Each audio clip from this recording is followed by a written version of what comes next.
더불어민주당 이낙연 전 대표는 대한민국의 생존을 위해 정치적 대안이 불가피하다는 것을 확신하게 됐고 이를 위한 준비가 막 시작됐다며 거듭 신당 창당 가능성을 시사했습니다. 이 전 대표는 어제 남평호 전 국무총리실 민정실장 출판 기념회에 참석한 뒤에 기자들을 만나 신당 창당에 마음을 굳혔느냐는 질문에 대비는 일찍 시작해야 하는 것이라며 이같이 답했습니다. 신당 창당 가능성을 시사한 더불어민주당 이낙연 전 대표가 대한민국을 위기에서 구할 충정을 가진 사람이라면 뜻을 모을 필요가 있다며 때가 되면 국민의힘 이준석 전 대표도 만나겠다고 말했습니다. 이재명 대표가 연일 통합과 단결을 강조하고 있지만 비명계 일부에선 탈당 조짐까지 나타나며 신당설에 힘이 실리고 있습니다. 박기환 기자입니다. 국민의힘과 민주당 양당 구조에서 벗어난 제3지대의 필요성을 강조해온 더불어민주당 이낙연 전 대표. 신당 계획을 천명한 국민의힘 이준석 전 대표와도 때가 되면 만나겠다고 말했습니다. 어떤 방식으로든 뜻을 모을 필요가 있지요. 금방 만나겠다든가 그런 뜻은 아니고요. 네. 문자 그대로 때가 되면 만날 거다. 신당 창당 가능성에 대해선 늦지 않게 결단을 내리겠다고 밝혔습니다. 이재명 대표와 각을 세우며 외연 확장에 나선 것으로 풀이됐는데 일단 민주당 인사들과 접촉은 아직 없다고 선을 그었습니다. 하지만 혁신계를 자처하는 비명계 모임에서 탈당 가능성을 내비치는 발언이 나오면서 이 전 대표를 중심으로 부합할 가능성을 배제하긴 어렵습니다. 이제 내년에 경기장에 입장해야 되잖아요. 이제 총선 올해 연말까지 한번 민주당이 신당이 되는 그 길을 위해 최선을 다해보고 안 되면 그때 여러분들과 같이 한번 또 상의를 한번 드리겠습니다. 이재명 대표 측은 이낙연 전 대표의 단독 행보 가능성을 낮게 보고 있습니다. 하지만 정세균, 김부겸 전 총리까지 나서 이른바 삼총리 연대설이 현실화할 경우 그 영향력을 무시하긴 어려워 보입니다. 그래서 어떻게 행보를 할 것이냐. 각각이 정치적 위상을 다 갖고 있습니다. 근데 이거를 묶어가지고 삼총리 연대설 이렇게 표현하기엔 지나치게 폄하한 표현이다. 다시 한 번 말씀드립니다. 이낙연 전 대표의 신당 결단은 현역 의원들이 얼마나 합류할지에 영향을 받을 수밖에 없습니다. 민주당에서 사는 방법을 모색할지 아니면 새로운 길을 찾을지 선택의 순간이 점점 다가오고 있습니다. YTN 박견입니다. 어제 토론회는 이낙연 전 대표 측 인사가 주축인 원외 모임 민주주의 실천 행동도 참석했습니다. 그런 만큼 이낙연 전 대표와 본격적인 연대를 하는 거 아니냐 이런 시각도 있는데요. 어제 다른 행사 참석을 위해서 국회를 방문한 이낙연 전 대표는 일단은 거리를 두는 모습을 보였습니다. 문제의식과 충정을 공감하고 있습니다. 구체적으로 어떤 논의가 이루어지는지는 제가 알지 못합니다. 혹시 신당 창당 준비가 본격화됐다는 얘기들이 많은데 좀 어떻게 진행되고 있습니까? 예, 그런 일은 언론이 관심 갖지 못할 정도의 실무적인 세세한 일들이 굉장히 많은 법입니다. 예, 보통 우리가 오리가 호수 위를 다닐 때는 물 위에 떠 있는 것만 보는데 물 밑에서 수많은 일들이 있는 겁니다. 그 일을 준비를 해야죠, 누군가는. 그 결단의 마지노선이나 타임라인은 어떻게 생각하고 계세요? 늦지 않게. 네, 이낙연 전 대표 신당 준비에 착수했다는 말로도 들리는데요. 그러면서 자신과 대화를 해보고 싶다고 말했던 이준석 전 국민의힘 대표와 만날 수 있다는 뜻도 내비쳤습니다. 대한민국을 위기에서 구할 문제의식과 충정을 가진 사람이라면 어떤 방식으로든 뜻을 모을 필요가 있지요. 단지 일에는 순서가 있는 거니까요. 금방 만나겠다든가 그런 뜻은 아니고요. 네, 문자 그대로 때가 되면 만날 거다 그 얘기입니다. 이에 대해서 이준석 전 대표는 만날 준비는 돼 있다며 생각을 듣는 건 언제든 할 수 있다는 반응을 보였는데요. 신당 창당 후에 함께 할 수 있는지에 대해서는 이낙연 전 대표처럼 대통령 빼고 모든 직위를 경험하신 분에게 어떤 울타리를 쳐놓고 들어올지 묻는 건 예의가 아니라며 같이 그리는 울타리가 돼야 된다 이렇게 얘기했습니다. 혹시 제3지대 연대가 확대될 가능성도 있을까요? 연일 제3지대 신당 눈을 띄우고 있는 민주당 이낙연 전 대표가 앞서 당을 나와 무소속으로 있는 이상민 의원과 전격 회동했습니다.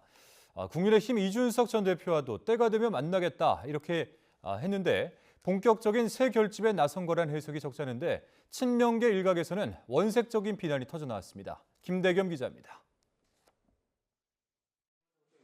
민주당이 이재명 대표의 사당이 됐다고 직격하며 이번 달 초 탈당한 무소속 이상민 의원에게 먼저 만남의 손길을 내민 건 이낙연 전 대표였습니다. 제한 하루 만에 이 전 대표 사무실에서 회동이 이뤄졌습니다. 이 전 대표가 이미 신당 창당 쪽으로 마음을 굳혔다는 분석이 나오는 상황에서 제3지대 외연 확장 행보로 일으켰습니다. 이낙연 대표는 그런 소명감을 갖고 힘들지만 어떤 한국 정치를 바로잡는 데 역할을 하시겠다 이런 말씀을 했어요. 주로. 어떤 방식으로든 뜻을 모을 필요가 있지요. 뭐 금방 만나겠다든가 그런 뜻은 아니고요. 네. 문자 그대로 때가 되면 만날 거다. 신당 창당과 관련한 구체적인 언급은 없었던 것으로 알려졌지만 이미 개딸당으로 변질된 민주당에 더 미련을 둘 필요가 없다는 데엔 공감대를 모은 것으로 전해졌습니다.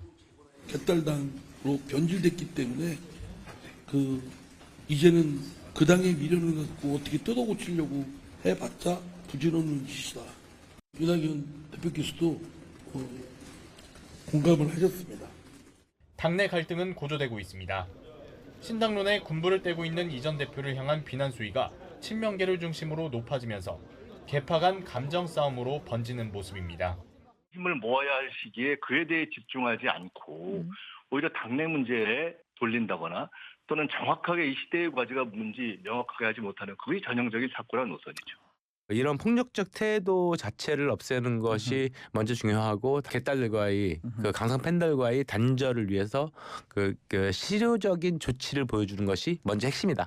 이재명 대표는 분열의 구심점으로 떠오른 이른바 삼총리 연대설 가운데 한 명인 정세균 전 총리와의 회동을 위해 물밑 조율에 나선 것으로 전해졌습니다. 행여 당 분열이 불가피한 상황으로 치달을 경우 후폭풍을 최소화하려는 의도라는 분석입니다. 나라 걱정을 하기 위해서는 보자고 그러면 아니면 또 제가 요청해서 항상 만나요. 그렇기 때문에 지금은 여러분들께 드릴 말씀이 하나도 없어요. 최근 이낙연 전 대표의 행보를 두고 탈당까지는 하지 않을 것이다. 조금 성급한 것 아니냐는 평가도 나옵니다. 이 대표가 이 전 대표와 비명계를 향해 통합의 메시지를 거듭 건넬지 아니면 결별 수순을 밟을지 제1야당의 역학구도가 총선을 넉 달 앞두고 요동치고 있습니다. YTN 김대겸입니다. 더불어민주당에서는 이낙연 전 대표가 연일 보폭을 넓히고 있어서 관심인데요. 어제는 민주당을 탈당한 이상민 의원을 만났습니다. 이 자리에서 이 전 대표는 신당 창당에 대해서 구체적으로 언급하진 않았지만 민주당을 재건해야 한다는 데 공감을 나타냈다고 하는데요. 더불어민주당은 이재명 사당이 개딸당으로 변질됐기 때문에 이제는 그 당의 미련을 갖고 어떻게 뜯어고치려고 해봤자 부질없는 짓이다. 이제는 진짜 민주주의와 인권의 가치를 근본으로 여기고 그를 실현하고자 하는 본래의 민주당을 재건해야 된다. 이런 말씀을 제가 드렸어요. 이낙연 전 대표와 이준석 전 국민의힘 대표가 만날지도 관심인데 민주당에서는 낙준연대가 아니라 낙석연대라며 비꼬았습니다. 저는 이제 낙석연대라고 보는데 이걸 좀 다르게 말하면요. 낙석주의가 됩니다. 낙석주의? 낙석주의 어떻게 됩니까? 워닝, 조심해야 됩니다. 그렇기 때문에 낙석주의다. 이렇게 좀 다시 한번 말씀드리고 싶습니다. 대한민국에서 전두환 노태우 시절의 민한당 이후에 안철수 손학규로 이어졌던 일종의 정통야당과 다른 사쿠란 우선인데 성공한 적이 없습니다. 이재명 대표하고 경선을 해서 진 분 아닙니까? 네. 그렇다면 이건 그냥 사실상 경선 불복이다 전 이렇게. 이에 대해서 이낙연 전 대표는 대과의 가치를 못 느낀다 이런 반응을 보였습니다. 만약에 신당을 창당하면 경선 불복이다. 여성이나 이렇게 좀 강한 비판이 나왔는데 어떻게 보시는지? 네, 일일이 대꾸할 가치를 안 느낍니다. 이제 당에 남아서 혁신을 이끄는 거랑 신당을 창당하는 거랑 둘 중에서 좀 현재 시점에서 총리님 마음이 기우는 건 어디에 있다고 봐요? 제가 귀국하고 5개월 이상을 기다렸습니다만은 바람직한 변화를 감지할 수 없었습니다. 또 언론 인터뷰에서는 신당 창당 시기와 관련해서 새해에는 새로운 기대를 국민들께 드릴 수 있다면 좋겠다며 가능성을 좀 더 구체화했는데요. 다만 김부겸 전 총리와 또 정세균 전 총리와의 연대나 행동에 대해 얘기한 적은 없다면서 3총리 연대설에는 선을 그었습니다. 정세균 전 총리도 연대설은 실체가 없다며 일축했습니다. 들어보시죠. 총리님들 연대설은 실체가 없다고 봐야 되는 건가요? 그런 거 없어요. 이낙연 대표님 따로 만나시거나 할 계획 있으신가요? 언제든지 만날 수 있죠. 민주당의 통합이 필요하다고 보시나요? 저는 원래 항상 통합론자예요. 통합주의자. 원래가 그래요. 제가 어느 누구든 필요하면 항상 만나서 대화하고 지혜를 모으고 힘을 합치는 그런 노력을 하는 것이 저의 책무이죠. 이재명 대표는 정세균, 김부겸 전 총리와 만남을 추진하고 있는 것으로 전해졌는데요. 당내 통합 행보를 보여줄지 관심입니다. 이런 가운데 오늘부터 예비 후보 등록이 시작되는데요. 그런 만큼 앞으로 정치권의 신경전도 더 치열해질 것으로 보이죠. 예비 후보자로 등록하면 선거사무소를 설치하고 선거운동용 명함을 배부할 수 있는데요. 그런데 아직도 선거구 획정이 안 돼서 선거구 변경 가능성이 있는 일부 지역은 어디에 가서 명함을 돌려야 할지 깜깜한 상황이라는 것도 문제입니다. 이럴수록 정치 신인에게 불리할 수밖에 없을 텐데 여야 협상의 속도를 낼지 지켜봐야겠습니다. 지금까지 전국 브리핑이었습니다. 신당을 구체화하고 있는 이낙연 전 대표, 이제는 누구와 함께 할 것인가, 이 부분도 상당히 관심을 받고 있는데요. 이준석 전 대표와의 연대 가능성도 지금 관심을 모으고 있죠. 정치권 안팎에서는 비판적인 의견이 쏟아지고 있습니다. 들어보시죠. 이낙연 전 대표가요, 진짜 민주당 노선을 들고 나와야지 제3지대 신당하면서 뭐 이준석 전 대표하고도 만날 수 있다. 그럼 잘못하면 그 낙석 연대가 돼버려요. 그 낙석 연대가 돼버려요. 떨어진 돌. 진짜 민주당 노선으로 가야지. 예. 그렇게 뭐 창신당 제3 뭐 지대 뭐 하면요, 낙석 연대가 돼버려요. 이른바 낙준연대, 이낙연 전 대표와 이준석 전 대표가 같이 할 수 있다. 이러면 제3지대가 상당히 힘을 얻을 수 있을 거라는 그 전망에도 동의하지 않으십니까? 글쎄요, 그게 뭐 그걸 낙석연대라고 안 하고 낙준연대라고 하나 보죠?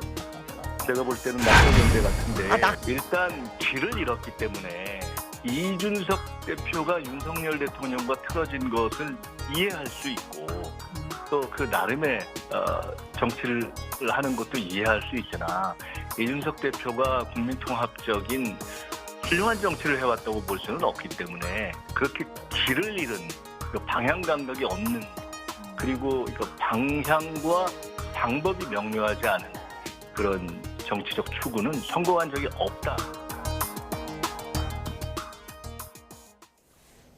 네, 뭐 저는 낙준연대라고 하겠습니다. 이 낙준연대, 이낙연 전 대표와 이준석 전 대표의 합, 낙성연대가 될 가능성이 높다고 보십니까? 어떻게 보십니까? 이게 이준석 전 대표랑 이낙연 전 대표 측의 계산이 다를 수 있는데요. 이준석 전 대표의 경우는 조금 더 이 연대에 대해서 열려 있을 가능성이 높습니다. 왜냐하면 현재 대구 지역에 공을 많이 들이고는 있지만 대구는 국민의힘의 강세 지역이고 이준석 전 대표 입장에서는 중도층이라든지 일부 진보층 쪽으로 지지를 넓혀야 될 필요성이 있기 때문에 그 징검다리로서 이낙연 전 대표와의 합작 가능성 어느 정도 열어둘 수 있겠고요. 근데 다만 이낙연 전 대표 입장에서 걸리는 부분은 사실 이낙연 전 대표가 신당을 하겠다고 한다면 어느 정도 이제 진보적인 성향을 갖고 있는 층이 중요할 수밖에 없고 또 호남 지역도 중요하거든요. 근데 가령 제3지대에 대한 지지가 높으면서 다른 세대보다는 지지가 높으면서 진보적인 성향을 갖고 있는 쪽이 2030 여성들입니다. 근데 이준석 전 대표와 손을 잡을 경우에 이 사람들이 이탈할 가능성이 있거든요. 이런 것들을 이낙연 전 대표 입장에서는 좀 엄중하게 생각을 할 필요가 있는 것이고, 그리고 호남 쪽도 예전에 바른미래당 같은 경우에 국민의당하고 바른정당 통합하면서 호남 쪽 지지율이 낮아졌어요. 그런 역사들을 본다면 호남 쪽 지지율에 도움이 안 될 수도 있다라는 판단을 할 수 있기 때문에 일단 이낙연 전 대표 입장에서 조금 더 고심이 더 깊지 않을까 이렇게 보여집니다. 누가 더 적극적일 거라고 보십니까?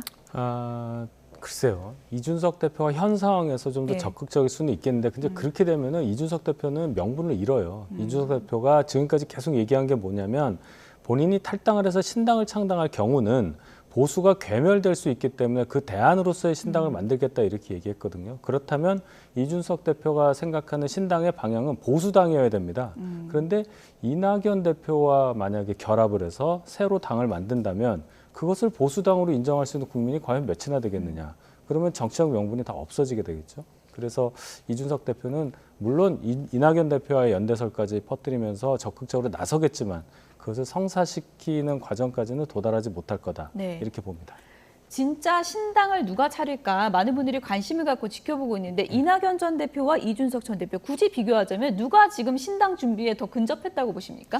준비로만 봤을 때는 이준석 전 대표가 더 근접한 것 같아요. 여러 가지 기세도 올려놨고 예. 그리고 방금 윤희석 대변인이 말씀하신 것하고는 정반대로 오늘도 윤 대통령을 거악이라고 지칭하는 예. 그런 워딩이 나왔거든요. 그러면은 주적을 오히려 윤 대통령으로 잡는다 했을 때는 제3지대 신당도 불사하겠다라고 하는 게 이준석 전 대표 입장인 것 같습니다. 예. 근데 다만 저는 구조적으로는 이미 이낙연 신당 가능성이 예전부터 더 높았다고 보는 게 이준석 전 대표 쪽이 신당을 창당해서 대구에서 의석을 내는 것보다 예. 이낙연 전 대표 쪽이 호남에서 의석을 낼 가능성이 더 높거든요. 그렇다면 어느 정도 뒤를 받쳐주고 있는 집안이 있기 때문에 예. 저는 구조적인 측면에서는 이낙연 신당의 가능성이 더 높다라고 전망을 해봅니다. 네. 이달 말에는 좀 결론이 날지 좀 지켜봐야 될 것 같은데 이낙연 전 대표가 이상민 의원도 만났더라고요. 이상민 의원은 국민의힘으로 가나 관심을 받았었는데 지금 이낙연 전 대표 쪽으로 기우는 겁니까?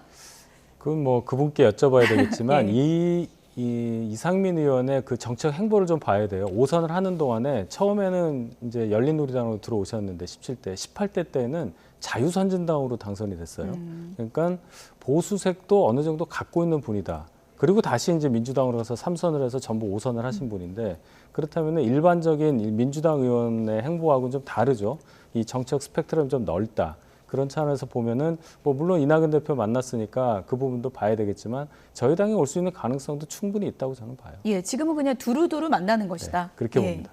그리고 또 한 가지 이제 주목받는 게 이재명 대표가 지금 삼총리 연대설이 뜨니까 정세균, 김부겸 전 총리에게 만나자 했다고 해요. 이거 뭐 이낙연 전 대표 좀 따돌리기입니까? 어떻게 보십니까? 일단 뭐 모두를 설득할 수 없다면 설득할 수 있는 쪽부터 잡자라고 하는 전략인 것 같고 이재명 대표 입장에서는 이낙연 전 대표가 당을 나간다 해도 탈당 행렬이 길지 않으면 크게 손해보는 것은 없다라고 판단할 수도 있습니다. 예. 그리고 이낙연 전 대표 호남 기반을 생각을 한다면 사실 쟁투가 벌어져도 호남에서 벌어진다라고 했을 때는 어차피 국민의힘으로 가지는 않을 의석인 거거든요.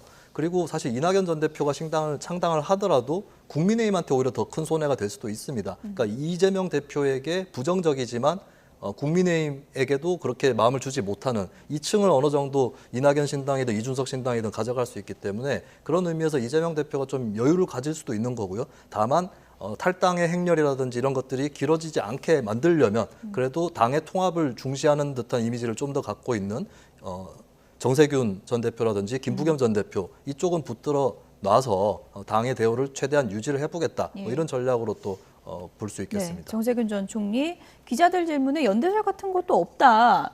또 민주당을 비판하더니 또 연대설은 없다 그러고 속내가 어떤 겁니까? 글쎄요. 정세균 의원도 굉장히 점잖으신 분이기 때문에 예. 아마 말을 앞세우지 않는 차원이라고 보는데 지금 삼총리에게 나오는 이 부분 결국은 이재명 대표의 어떤 민주당 안에서의 정통성 문제라고 저는 봐요. 이낙연 전 대표가 민주당을 뭐 빼앗겼다 이런 식으로 얘기했잖아요. 결국은 당을 지켜오고 당의 뿌리는 본인인데 본인이 지금 밀려날 수밖에 없는 상황이라는 것. 그것에 이 나머지 총리분들까지도 동조를 할 수도 있는 상황이다. 정세균 의원 또한 정통 민주당 계보를 쭉 이어온 분이고 예. 지역 기반도 전북이기 때문에 그러한 차원으로 본다면 이 논쟁은 성남에서 기초자치단체장 출신으로 여기까지 온 이재명 대표 그런데 주류를 차지하고 있는 이 민주당 현실을 더 민주당 지지층에게 각인시킬 수 있는 효과도 있다. 그러면서 결코 가볍게 보기 어려운 상황이라고 저는 봅니다.